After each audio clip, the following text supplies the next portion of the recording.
What's up guys, this video is going to be a little bit different than what you may have come to expect from my body of work so far. Today, I'm going to be talking about my reactions to the latest rumors from Andrea at Sony Alpha Rumors about the Sony A7V, my thoughts on the state of the camera market, and what Sony needs to do to keep me as a customer. For context, I've owned Sony cameras since 2013, starting with the Sony Nex3N, then the A6400, and now the A6700. With that said, I am not a professional photographer or videographer, and this is not my day job. But for the past 2 years or so, I've been following the professional video camera market pretty closely as I've been pivoting from blogging about headphones to making YouTube content about cameras. Alright, let's get into it. The latest A7V rumors and leaked images suggest a few things. The sensor isn't confirmed yet, so I'm not going to spend too much time on this, but it could either be a new partially stacked design, which would be a big win for rolling shutter performance, or just a lightly tweaked version of the A7 IV sensor, which would be pretty disappointing to be honest. What looks more certain is an AI chip for subject recognition autofocus, but that's basically a given at this point. The A1 Mark II, FX2, and even the APS-C A6700 already have this chip. We're also looking at an A1 Mark II four-way articulating screen, which would be great, and dual SD CF Express Type A card slots. And this might actually be a game changer. Having a higher bandwidth media option in both card slots gives me hope that Sony might include some flavor of internal RAW on this camera. And you might be thinking, there's no way Sony is suddenly going to start offering internal RAW on their cameras. But the fact that nobody expects that is kind of the point of this video. Panasonic offers ProRes RAW internal, Canon has Canon RAW and RAW Lite, Nikon has NRAW and now R3D Red RAW on the new Nikon ZR. These are not fantasy features, they're already out there in hybrid mirrorless camera bodies that aren't prohibitively expensive. We also have to talk about the rumored $3,000 price tag.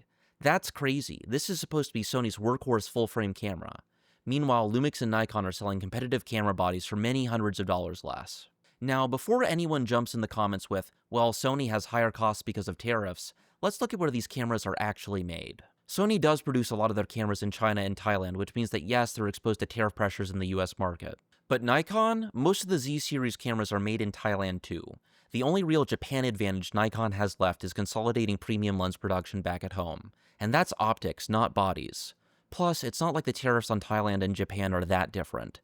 Thai imports are taxed at 19%, whereas Japan is still 15%, just 4% lower. And Lumix, designed in Japan's like the other brands, sure, but the vast majority of their camera bodies are manufactured in China. So it's not like Panasonic is running some boutique artisanal workshop in Minato.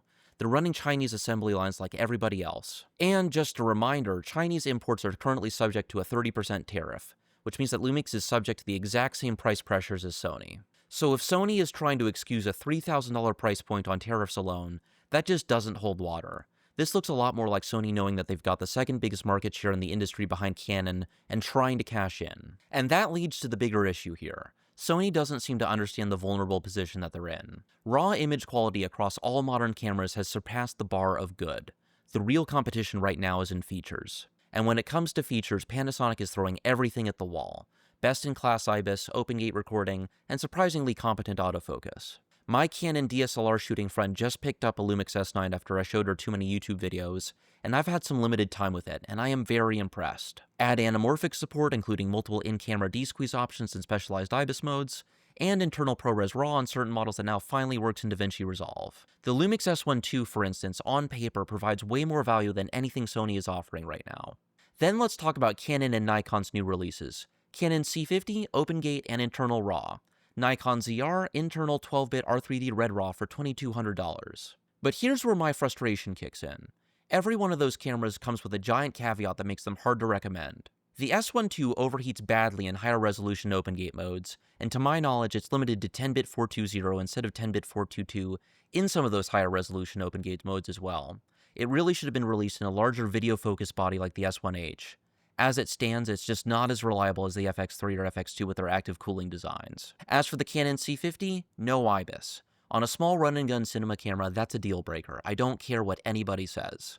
And the noise and dynamic range performance are nothing to brag about. And the Nikon ZR, Nikon stuck Red RAW in a vlogging camera body with a micro HDMI port, card slots in the battery compartment, a shallow grip, and no dual quarter-inch mounts on the bottom of the camera. It's like they designed it to piss people off. Plus, the non-RAW codecs look pretty bad, and to top it all off, there's no OpenGate. And the result of all this is that if just one of these cameras had avoided its major flaws, Sony would be in a much more precarious position than it is, and might be more incentivized to offer the features enthusiasts want in their mainstream camera bodies. The YouTube conversation isn't always the broader camera market, but Sony shouldn't underestimate just how much frustration there is amongst enthusiasts right now. If the A7V launches without internal RAW or OpenGate, those will be deal breakers to a lot of creators who care about flexibility in post and want a real upgrade over their A7 IVs. Maybe Sony is counting on professionals who value thermal performance and autofocus reliability above all else. Or maybe they think that people are locked into the E-mount lens ecosystem. But with adapters like the Megadap E to Z mount adapter making it easier to bring Sony glass over to Nikon, even that argument is starting to crumble. Personally, if I switch to full frame, I have to buy all new lenses anyway, which means that I can choose any system, and I'll go with the one that gives me the most features and value for my money. So here's what I think Sony needs to justify a $3,000 A7 for. Internal compressed RAW.